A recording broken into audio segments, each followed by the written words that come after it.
কোটা আন্দোলনকে ঘিরে গণহত্যা, গণগ্রেপ্তার, খুন, গুম ও হামলার প্রতিবাদে এবং বিচারের দাবিতে ঝিনাইদহে বৈষম্য বিরোধী ছাত্র আন্দোলনের ব্যানারে ছাত্র জনতার গণমিছিল বের হয়।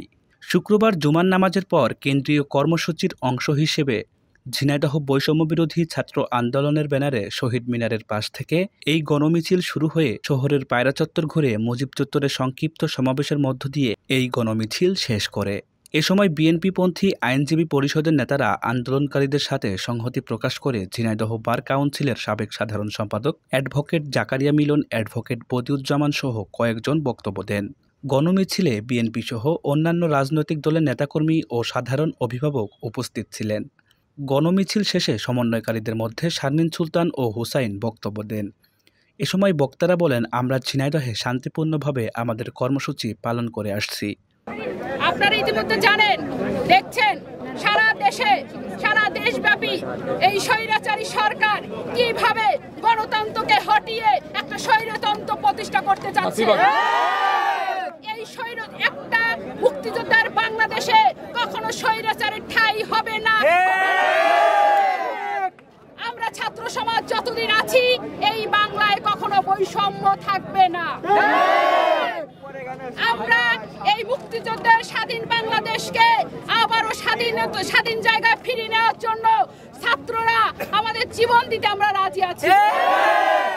আপনারা দেখেছেন গত 2 দিন ধরে যে পরিকল্পনা চলছে,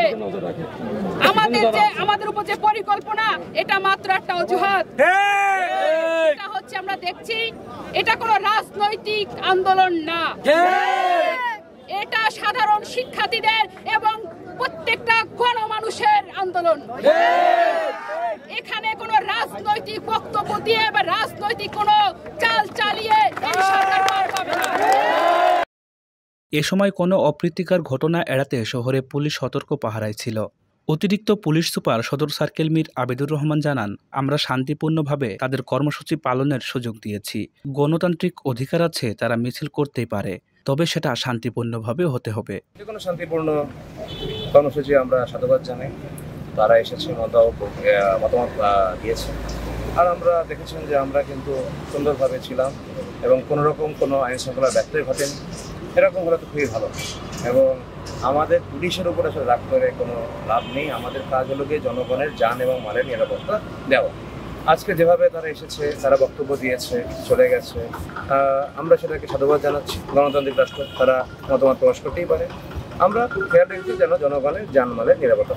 এ সময় সদর সার্কেলের এএসপি ইমরান জাকারিয়া, ঝিনাইদহ থানার ভারপ্রাপ্ত কর্মকর্তা শাহিন উদ্দিন সহ অন্যান্য কর্মকর্তারা উপস্থিত ছিলেন। এছাড়াও ঝিনাইদহ সদর উপজেলার নির্বাহী কর্মকর্তা রাজিয়া আক্তার চৌধুরী ও একজন নির্বাহী ম্যাজিস্ট্রেট উপস্থিত ছিলেন।